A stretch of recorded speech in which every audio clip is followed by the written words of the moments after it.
Assalamualaikum warahmatullahi wabarakatuh. Bismillahirrahmanirrahim.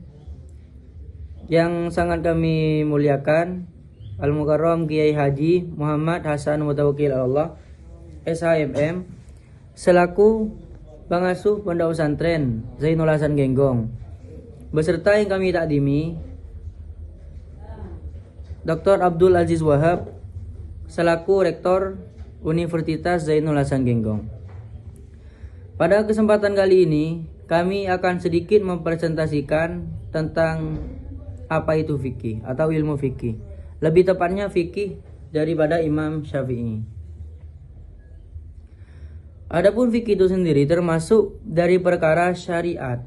Adapun yang dimaksud syariat dalam garis besar ialah hukum-hukum agama yang berlandaskan pada Al-Quran dan juga hadis-hadis Nabi. Itu dimaksud dengan syariat.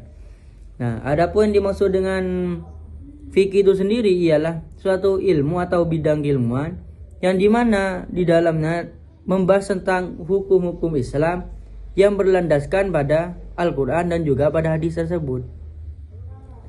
Dan ilmu fikih itu sendiri sumbernya diambil dari dua perkara tersebut, yaitu Al-Quran dan juga hadis.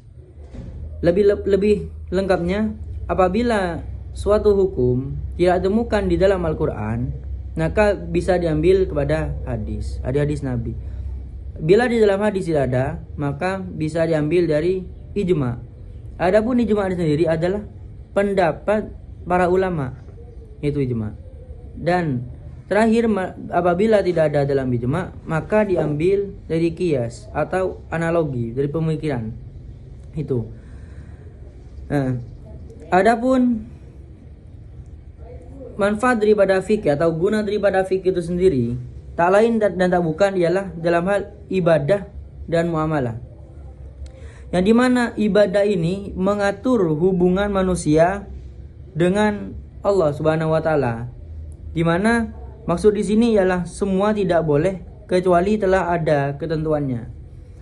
Sebagaimana kita berwudu, sholat, itu sudah ada nas dalam Al-Quran. Maka tidak boleh ditambah-tambahkan atau tidak boleh dikurang-kurangkan. Karena sudah ada dalam Al-Quran. Itu tidak diperintahkan maka jangan dikerjakan. Kalau tidak disuruh jangan ditambah. Intinya gitu.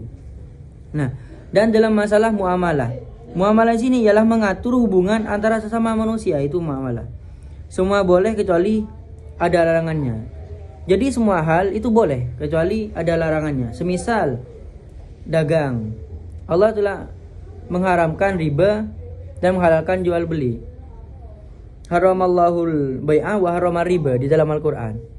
Nah, fikih nanti juga bahas tentang itu, yaitu bagaimana hukum membeli janin yang masih ada dalam kandungan, bagaimana hukum mengembangbiakkan hewan untuk diambil keturunannya nanti, itu dibahas nanti dalam fikih. Nah itu. Nah, adapun yang akan kami bahas sendiri ialah fikih daripada Imam Syafi'i. Ada 4 ulama fikih yang terkenal, yang termasyhur dalam Islam ini, yaitu Imam Syafi'i, Imam Malik, Hanafi, juga Imam Maliki. Itu yang terkenal atau termasyhur dalam Islam. Nah, adapun yang kami bahas sekarang adalah Imam Syafi'i. Imam Syafi'i itu sendiri adalah murid dari Imam Malik, murid Imam Malik. Nah, dan yang terkenal daripada beliau Imam Syafi'i ialah ada yang namanya istilah kaul qadim dan ada istilahnya kaul jadid. Apa yang membedakan kaul qadim dan kaul jadid? Pendapat atau fatwa yang lama. Dan kaul jadid sendiri ialah fatwa yang baru. Lebih lengkapnya, kaul qadim itu terjadi ketika Imam Syafi'i pada awal-awal menggagas keilmuannya, yaitu ketika beliau berada di Baghdad ketika itu, di mana pemikiran-pemikiran beliau terinspirasi atau terarah oleh Imam Hanafi dan juga Imam Hambali. Itu kaul qadim. Adapun kaul jadid yang berarti kaul atau pendapat yang baru itu terjadi ketika beliau menetap di Mesir. Ketika beliau menetap di Mesir.